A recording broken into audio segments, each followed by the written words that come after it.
If you're selling your house and watching this video about purchase and sale agreements, you may be wondering about your duties of disclosure to the buyer. And if you're in the market to buy a new house, you don't want to end up paying more than the purchase price to make the place livable. You're watching EstatePlansPlus.com. In Massachusetts, the implied warranty of habitability protects people who buy a new house. The warranty cannot be voided in a purchase and sale agreement by either the buyer or the seller. You may have heard how the warranty of habitability protects buyers from having to pay to correct defects that affect basic function of a home for 3 years. You may not have heard how Massachusetts limits the warranty to houses that are sold by a builder vendor. The purpose of the implied warranty of habitability that attaches to the sale of new homes by builder vendors is to protect a purchaser of a new home from latent defects that create substantial questions of safety and habitability.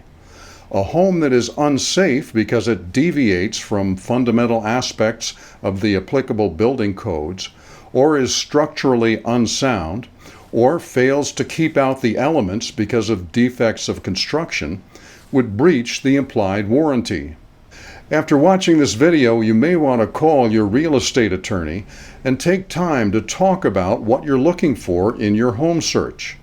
After they found out that their ceilings could collapse, the unhappy homebuyers in Dover sued the sellers for breach of implied warranty of habitability and for unfair or deceptive business practices in trade or commerce.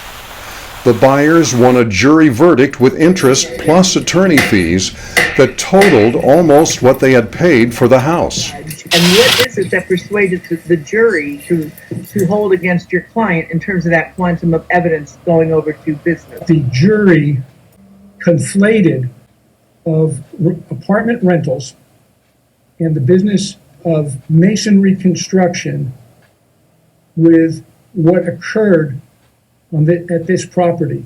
I believe that the jury was angered by the failure to obtain a permit for renovations done some 7 years, almost 7 years prior to the sale, renovations to the kitchen and to the porch. But the jury was angry about the failure to get the permit. Correct, and then the structural deficiencies that the Gagliardi admitted. To collect money in court for breach of warranty of habitability, you have to prove, number one, that you purchased a new house from a builder vendor. Second, that the house contained a latent or hidden defect. Third, that the defect manifested itself only after you bought the house. 4, that the defect was caused by the builder's improper design, material, or workmanship. And 5, that the defect created a substantial question of safety or made the house unfit for human habitation. At issue in the Dover case was whether the buyers bought the house from a builder vendor and whether the sellers sold their house in the course of trade or commerce. Not only were the Gagliardis engaged in trade or commerce under 93A, but they were also builder vendors who had a construction license and owned his own masonry business and was registered as a home renovator. A fair amount of the renovations to the kitchen and the so-called Tuscan room itself and equipment from his business, J&F Contracting, to perform some of that work. Just trying to make sure that we don't convert every homeowner who goes to Home Depot into an implied warranty person. Is this the right cause of action here? Trying to chisel in this circumstance into a course of trade and commerce. And I know that the fraud case was dismissed. So, I don't understand why instead of, well, I do understand because you got attorney fees and multiple damages.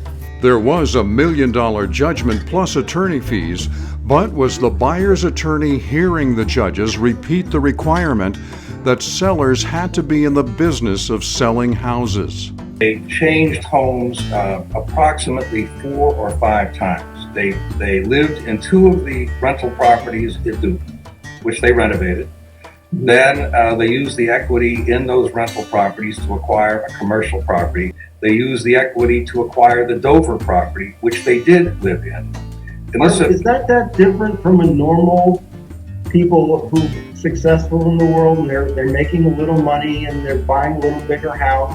Are they really different from just what a lot of people want to do, the American dream, go from one house to another that's a little better than the house they were in before? This is not a case of the American dream. This is something that they have done over 40 years, where they would renovate. They would improve the value of those properties. They would pull out the equity from those properties to acquire other properties. They would take that equity and use it to renovate. How long do they live in this Dover before they sell it? They acquired the property in 2002, I believe. They began renovations in 2006. Those renovations were completed in 2010. And they're living in their house while they're constructing it, right? That is my understanding. But a lot of people have home offices. Shouldn't we look at that and when we're concerned whether or not that converts a primary residence into a place of business? A lot of people work on their homes. It just seems like that's a real reach. The judges decided the buyer's argument was ultimately unpersuasive. Their $1 million judgment was dismissed with no attorney fees and no recovery for the home buyers.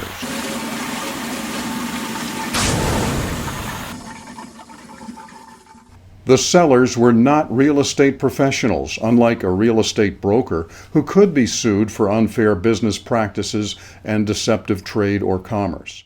The Dover transaction was a private sale of a home, and even though the sellers engaged in various business endeavors related to the transaction, the sale was private. Their active participation in the sale process and their motivation to sell were customary when selling a private residence, and didn't mean they were acting in a business context. By assisting with the listing information and by showing the Dover property, the sellers were active participants in the transaction, but this level of participation is customary when selling one's private residence.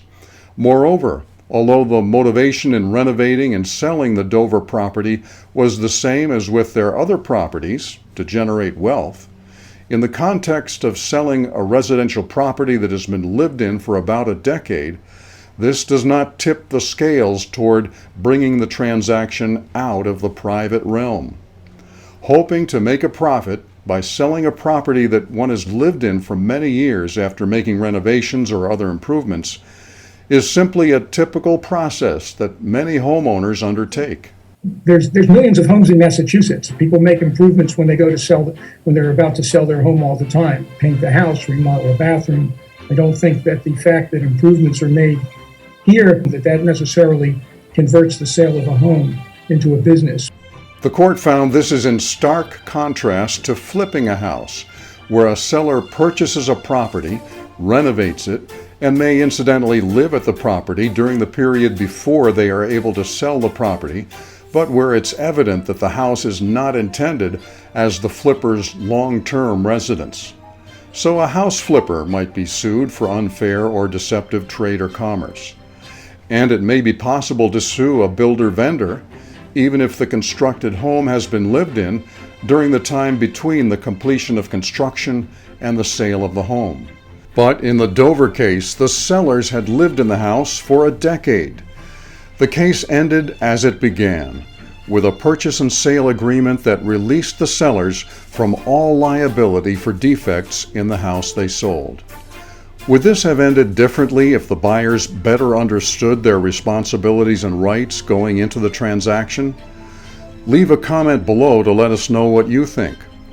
One thing is certain, you give yourself the best chance for successful home buying if you understand your purchase and sale agreement.